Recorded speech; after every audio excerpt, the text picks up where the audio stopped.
شروع اللہ کے نام سے جو بڑا مہربان نہایت رحم والا ہے۔ ہا میم، اس کتاب روشن کی قسم کہ ہم نے اس کو مبارک رات میں نازل فرمایا، ہم تو رستہ دکھانے والے ہیں۔ اسی رات میں تمام حکمت کے کام فیصل کیے جاتے ہیں، یعنی ہمارے ہاں سے حکم ہو کر بے شک ہم ہی پیغمبر کو بھیجتے ہیں۔ یہ تمہارے پروردگار کی رحمت ہے، وہ تو سننے والا جاننے والا ہے۔ آسمانوں اور زمین اور جو کچھ ان دونوں میں ہے سب کا مالک، بشرطے کہ تم لوگ یقین کرنے والے ہو۔ اس کے سوا کوئی معبود نہیں، وہی جلاتا ہے اور وہی مارتا ہے، وہی تمہارا اور تمہارے پہلے باپ دادا کا پروردگار ہے، لیکن یہ لوگ شک میں کھیل رہے ہیں۔ تو اس دن کا انتظار کرو کہ آسمان سے صریح دھواں نکلے گا جو لوگوں پر چھا جائے گا، یہ درد دینے والا عذاب ہے۔ اے پروردگار، ہم سے اس عذاب کو دور کر، ہم ایمان لاتے ہیں۔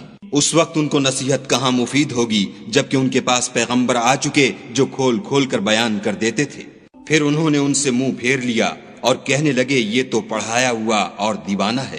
ہم تو تھوڑے دنوں عذاب ٹال دیتے ہیں مگر تم پھر کفر کرنے لگتے ہو۔ جس دن ہم بڑی سخت پکڑیں گے تو بے شک انتقام لے کر چھوڑیں گے۔ اور ان سے پہلے ہم نے قوم فرعون کی آزمائش کی اور ان کے پاس ایک عالی قدر پیغمبر آئے جنہوں نے یہ کہا کہ خدا کے بندوں یعنی بنی اسرائیل کو میرے حوالے کر دو، میں تمہارا امانت دار پیغمبر ہوں، اور خدا کے سامنے سرکشی نہ کرو، میں تمہارے پاس کھلی دلیل لے کر آیا ہوں، اور اس بات سے کہ تم مجھے سنگسار کرو، اپنے اور تمہارے پروردگار کی پناہ مانگتا ہوں، اور اگر مجھ پر ایمان نہیں لاتے تو مجھ سے الگ ہو جاؤ۔ تب موسیٰ نے اپنے پروردگار سے دعا کی کہ یہ نافرمان لوگ ہیں۔ خدا نے فرمایا کہ میرے بندوں کو راتوں رات لے کر چلے جاؤ، اور فرعونی ضرور تمہارا تعاقب کریں گے، اور دریا سے کہ خشک ہو رہا ہوگا پار ہو جاؤ، تمہارے بعد ان کا تمام لشکر ڈبو دیا جائے گا۔ وہ لوگ بہت سے باغ اور چشمے چھوڑ گئے، اور کھیتیاں اور نفیس مکان اور آرام کی چیزیں جن میں عیش کیا کرتے تھے۔ اسی طرح ہوا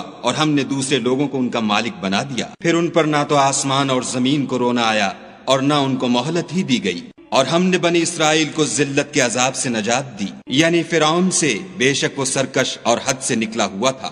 اور ہم نے بنی اسرائیل کو اہل عالم سے دانستہ منتخب کیا تھا، اور ان کو ایسی نشانیاں دی تھیں جن میں صریح آزمائش تھی۔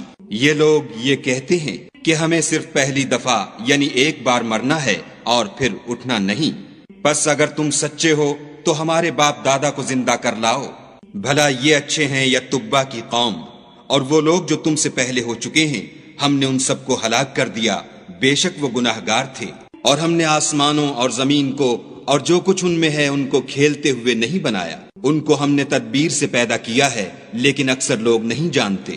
کچھ شک نہیں کہ فیصلے کا دن ان سب کے اٹھنے کا وقت ہے، جس دن کوئی دوست کسی دوست کے کچھ کام نہ آئے گا اور نہ ان کو مدد ملے گی، مگر جس پر خدا مہربانی کرے وہ تو غالب اور مہربان ہے۔ بلا شبہ تھوہر کا درخت گناہ گار کا کھانا ہے، جیسے پگھلا ہوا تانبا پیٹوں میں اس طرح کھولے گا جس طرح گرم پانی کھولتا ہے۔ حکم دیا جائے گا کہ اس کو پکڑ لو اور کھینچتے ہوئے دوزخ کے بیچوں بیچ لے جاؤ، پھر اس کے سر پر کھولتا ہوا پانی انڈیل دو کہ عذاب پر عذاب ہو، اب مزہ چکھ، تو بڑی عزت والا اور سردار ہے۔ یہ وہی دوزخ ہے جس میں تم لوگ شک کیا کرتے تھے۔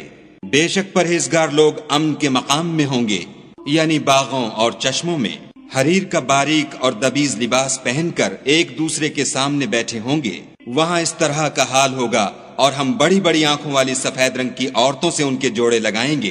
وہاں خاطر جمع سے ہر قسم کے میوے منگائیں گے اور کھائیں گے، اور پہلی دفعہ کے مرنے کے سوا کہ مر چکے تھے موت کا مزہ نہیں چکھیں گے، اور خدا ان کو دوزخ کے عذاب سے بچا لے گا۔ یہ تمہارے پروردگار کا فضل ہے، یہی تو بڑی کامیابی ہے۔ ہم نے اس قرآن کو تمہاری زبان میں آسان کر دیا ہے تاکہ یہ لوگ نصیحت پکڑیں، بس تم بھی انتظار کرو، یہ بھی انتظار کر رہے ہیں۔